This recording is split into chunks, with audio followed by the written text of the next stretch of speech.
In this video, we'll be taking a look at the task notes information section inside a client file. Right now, if you look at the client file, we're on the task notes page. The task notes section inside the client file is used to track any task or note that is for the client but doesn't really pertain to any of the events and their statuses. So this is where you're going to want to leave those types of tasks and notes. In this example, we have a general task that was created to say that the client called to check on the status of the refund. Then we also have a heat credit task just to keep track of that information. To add a new task or note to this section, you're going to click on this add button right up here. It's going to pull up this side menu where you can select your task. So say you want to do a phone message. We have some predefined notes here. Let's say that left voice message. It's going to fill that in. We could assign this particular task or note to somebody, and then we could also adjust the assign date and the due date and also the priority. I'm going to click Save Close to add this new task type. To say that we completed a task or a note here, what we can do is click on this checkbox to mark it as done, and then click our Update button to close it out. So then it still displays there, but it just no longer has that yellow highlight that indicates that it's currently open. Looking at our Actions button in the top right corner, you have several actions that are in here. Delete will delete whatever transactions that we select with this selection box. Export will export these task types over into an Excel file. Move task types will allow us to move these selected tasks to different account years. So we have a few different years that we can move these to if we wanted. And then we have override fields. And when we click on this, this will allow us to override the assign date, due date, and the priority for these selected task types. And then our last button is this print button. And what this does is once we click on it, it will then create a report that we can print off or save it as an Excel or PDF file. And it's just a report of our task types and their information. Moving over to this type checkbox, what this does is it just groups the task types based on their type.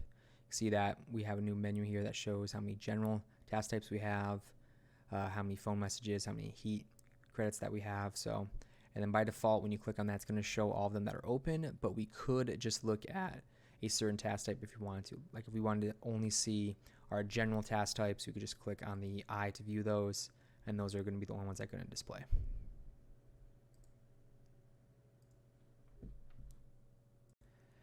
We're going to wrap up with our column headers. So starting on the left, we have actions, which contains a selection box where you can select either all of your task types or certain ones.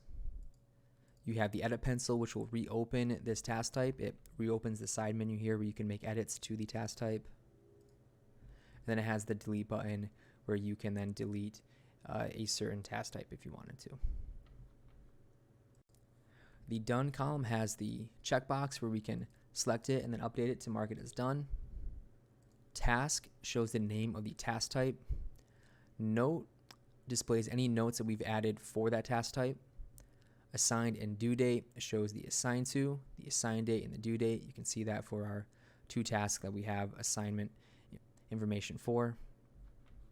The client notification column shows whether or not that the notifications that were set up for the task type, if they were disabled. The days shows the cadence of the recurring notification if one was set up for that task type. Days to the next notification will show the number of days until the next time that the task type will automatically send out a message. And then this printer icon shows the number of messages that have gone out to the client, and if you click on it, it's going to show a copy of that message. Then lastly, the send predefined link here will allow you to manually send a notification. So you click on that, it pulls up where you can either manually type up a message or you can select ones that were already created. And then the reason why it has an orange highlight, it means that this particular task type has a predefined message that is already created for it. The tracking column displays who created this task type, when it was created, who was the last person to make a change to it with this modified, and then who completed the task type and also what date and time that was completed. And then the last column we have is copy. This displays whether or not that the task type is set up to copy, copy and close, or just left blank. If it's just left as blank, it means that the task type will not copy. If copy is selected, what this means is that when you create a new year, so if we were to go to Quick Actions, add account year, create a 2025 tax prep year, what this setting would do is it would allow this same task type to be copied into that new account year, and it would keep this one open. Whereas if it was set up for copy and close, again, you can click edit pencil and customize this. You could change it to copy and close. Copy and close means that same thing, if you create a new account year, it's going to copy this same task type into that new account year, but copy and close will mean that it will close this task type in the current year. And then the last thing I want to talk about in this video is the setup for your task types. If you want to customize these, you can go to admin, category types, and then it's going to be under task types. And on this page, again, you can filter your business type. So you're looking at the business type that you want to work with. I'm just going to flip it to tax prep. And these are the list of our task types. You can see e-credit, you can see phone message. And then this is where you can click on edit to change the name of these. You can change what business type they're for.